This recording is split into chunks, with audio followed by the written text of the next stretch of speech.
Welcome everybody to Kitchenorama. Hope everybody is staying safe and staying sane during this pandemic. A quick reminder, if you're on Facebook or Instagram, don't forget to stop by and say hi.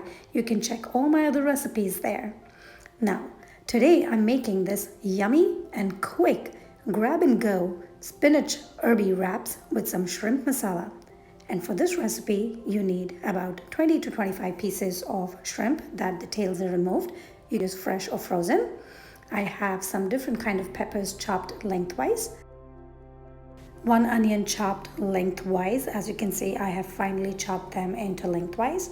And then I'm using a mix of mozzarella and different kinds of shredded cheese that I had in my refrigerator. Now, if you did watch my last video, I'm using the same parampara prawn masala. We need 2 tablespoons of ginger garlic paste. We need about 1 tablespoon of each salt, turmeric, coriander powder, and red paprika powder. We need about 2 to 3 tablespoons of yogurt. Now this is totally optional if you're not a big fan of yogurt. And I need a good bunch of cilantro and mint leaves for making the chutney. I need about 2 cloves of garlic and about 1 tablespoon of peanut seeds. And here I found this beautiful spinach wraps at Aldi's, so you can use any wraps that you would like, and some cooking oil for frying. Now, some tips. This recipe has 3 steps: making the masala shrimp, making the chutney, and finally wrapping it up. Go ahead in a bowl, take all your shrimp and marinate it using salt, turmeric, coriander powder, red paprika powder, and your thawed prawn masala if you're taking it out of the refrigerator, and your yogurt. Set it aside for 30 minutes, and meanwhile, get your Instant Pot going and add about 2 tablespoons of butter or oil. Add some chopped garlic, and once your garlic turns golden brown, add your marinade shrimps in there. Go ahead and give it a good mix so that the marinated shrimp gets coated with the oil or the butter and the chopped garlic. This gives a beautiful buttery garlicky flavor to your shrimps. As you can see, that after some time, again, I'm not cooking this with the lid on or anything because I need the shrimps to be coated with the masala and I want them to be as dry as possible. So I'm going to go ahead and layer it to the bottom of the pan so I get that nice little roasted dark brown shade to my shrimp. As you can see, my masala is now cooking, and as I start turning it over, I've not added any water in it, so expect your shrimps to burn a little bit to the bottom, but if you're stirring it occasionally, you can always take it off. Once your shrimps are cooked, go ahead, turn off your Instant Pot and take it out in a bowl. The entire cooking process is anywhere between 5 to 7 minutes. Go ahead and take your cooked shrimps in a bowl and turn your Instant Pot again on saute mode.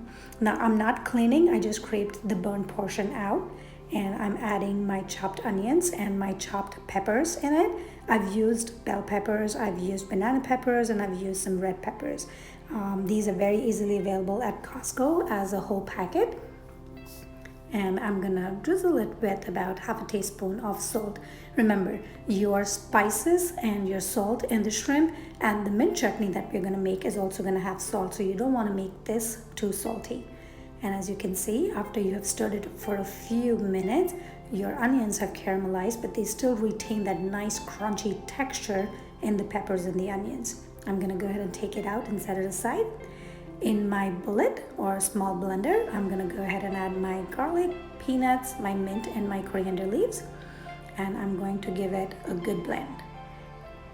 Once I've got some basic granulated texture, I'm gonna add some salt, add some water. I don't want it to be too runny, but I need it to be a good pesto consistency, and I'm gonna go ahead and give it a good mix. Now, adding peanuts gives it a nice smooth texture, and it's not very flaky and dry. At this point, I have gathered all my ingredients. I've got a pan warming up on medium flame, and I'm gonna add my rolls or my wrap sheets in there. And I'm using this herby spinach wraps, which I've heard so much from a couple of people that have bought this and enjoyed. And Aldi is a great store to buy these things. I'm gonna go ahead and add my mint chutney, just layer it there. I'm gonna go ahead and add my cheese mix, set it down there, making layers. This is all about making layers so your wrap tastes amazing. I'm gonna now put a layer of shrimps on top of it. So each wrap takes about 5 to 6 shrimps, depending on how loaded you want each wrap to be. And then once those are layered, I'm gonna now cover it with my caramelized and textured peppers and onions. I'm telling you, this really tastes amazing. And if you want to add a little bit of tangy taste, you can always just drizzle a little bit of lemon juice on top of it. That's totally optional. I haven't done it here, but I usually do it. And go ahead and layer it again with some more cheese. Nobody ever says no to cheese. And go ahead and flip it over, fold it, and then you want to fold it on the other side too. And once that's done, press it down so that the cheese melts and creates a good seal to your wrap. And then you're going to go ahead and flip it over so that the front is wrapped too. Now you will see that some of the contents start coming out, and that's totally fine. You can push it back in there. Remember, the wraps don't have to look perfect. They just need to taste perfect. And there you go. It is all ready. Drizzle it with a little bit of mint chutney on top. Add some more caramelized peppers and onions on top, and enjoy with friends and family. Keep it on the go. If you have enjoyed this recipe, do not forget to subscribe. You motivate me to create more recipes.